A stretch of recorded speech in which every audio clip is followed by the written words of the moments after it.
Bonsoir à tous, ravi de vous retrouver sur RTU2. Bienvenue dans le journal. Le docteur Alfred Damboussa est l'un des plus grands journalistes de Côte d'Ivoire. Sans aucun doute, et toute génération confondue, sa plume a influencé énormément de carrières. Il a contribué à la formation d'une kyrielle de journalistes et surtout à l'organisation de la corporation. Jean-Marc Ewé, que nous recevons ce soir, est journaliste et lui rend hommage à travers son œuvre Alfred Damboussa, une vie et une passion pour le journalisme. Bonsoir Jean-Marc Ewé. Bonsoir Alassane, bonsoir à tous et à toutes. C'est un plaisir de vous recevoir. Idem. Pourquoi une œuvre sur le docteur Alfred Damboussa?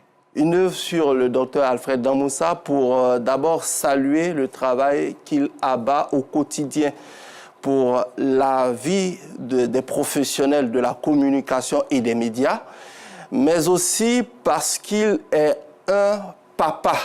On l'appelle particulièrement papa parce qu'il fait et il donne toujours et à tout moment de bons conseils. Alors nous nous sommes arrêtés et nous nous sommes dit, pourquoi ne pas rendre un hommage à cette illustre personnalité de la Côte d'Ivoire qui a marqué son temps et sa génération et qui continue d'ailleurs. Justement, vous dites qu'il a marqué son temps et sa génération.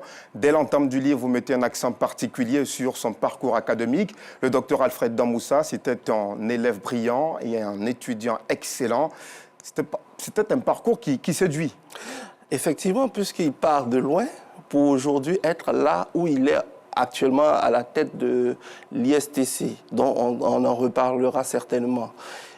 En effet, il a commencé à Glolé, et de Glolé, après une escale à Daloa, il continue sa formation à l'université Félix Houphouët-Boigny, aujourd'hui l'université Félix Houphouët-Boigny de Cocody. Et ensuite, il poursuit à l'extérieur, en France, où là-bas aussi les conditions n'étaient pas aussi faciles. Puisque nous étions à peine dans les années 90 et c'était pas aussi, la vie n'était pas aussi comme elle est aujourd'hui actuellement. Et donc c'est dans cette atmosphère qu'il boucle une partie de ses études, donc la licence, et ensuite il décide, après le master, de poursuivre via un doctorat.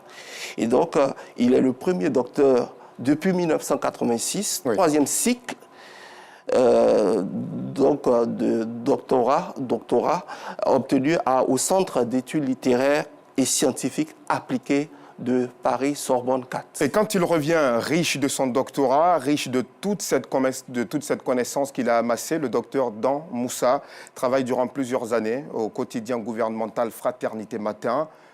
Comment a été son parcours au sein de cette maison? Avant de répondre à votre question, je voudrais juste rendre un hommage vibrant à celle qui a boosté un peu mes écrits, oui. Notamment Madame Sa Majesté, Madame Agnès Crédit, je suis allé la voir un jour à son cabinet. Elle me dit, pourquoi un livre sur Alfred Damboussa, comme vous l'avez dit tout à l'heure? Et j'étais un peu stupéfait par sa question. Et après, elle m'a dit, mon petit, si tu veux réussir dans cette œuvre, creuse. Et c'est ainsi que je me suis retrouvé à découvrir que Alfred Damboussa, il ne faisait que son travail. Plus il n'était pas vu, plus ça allait pour lui. Donc il n'aimait pas le m'as-tu vu. Oui. Et je le sais par quel miracle, sans doute par le miracle de l'effort, du travail, comme le souhaite chaque jour au quotidien le président, son Excellence M. Alassane Ouattara, d'être des travailleurs acharnés au travail. Et c'est ainsi qu'il a gravi des échelons. De 1986, il passe secrétaire général de la rédaction, puis rédacteur en chef en 1989, avant de devenir directeur des rédactions en 2000. Waouh, c'est extraordinaire. Justement, mais il y a des facteurs qui ont concouru, qui ont contribué à ce succès du docteur Alfred Damboussa. Dans votre œuvre, vous parlez justement de sa relation avec son épouse, qu'il affectionne énormément, et avec qui il passe le clair de son temps, et avec qui il fait tout. Vous dites même qu'ils prient ensemble. Vous voyez, dans une relation, pour que tu puisses avancer, il faut qu'il y ait une femme. C'est pour cela que certains penseurs ont dit, derrière un homme se cache toujours une femme de feu. Et vous voyez, son évolution, sa manière de faire les choses, il a voulu très tôt sortir des chaînes écrasées, de tout ce qui pourrait embrouiller donc sa carrière. Et donc c'est une personnalité très méticuleuse qui vient d'une famille de chefs, donc il ne badine pas avec certaines choses comme ne pas très vite construire. Donc c'est un bâtisseur. Très bien. Voilà. Est-ce que vous avez un mot de la fin? Particulièrement, je voudrais remercier mon épouse qui m'a beaucoup soutenu pendant ce trajet, ma famille également, qui a fait beaucoup pour moi pendant tout mon parcours scolaire à l'ISTC Polytechnique.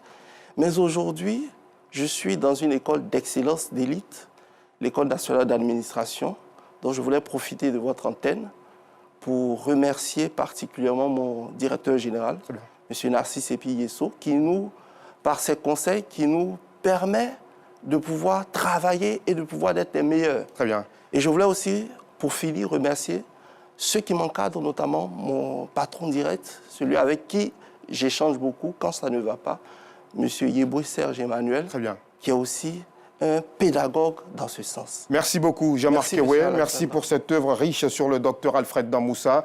Docteur Alfred Damboussa, une vie et une passion pour le journalisme, c'est l'œuvre qu'il a écrite. Merci à vous aussi de nous avoir suivis. L'information revient à 12h30 sur RTU2. Très belle soirée.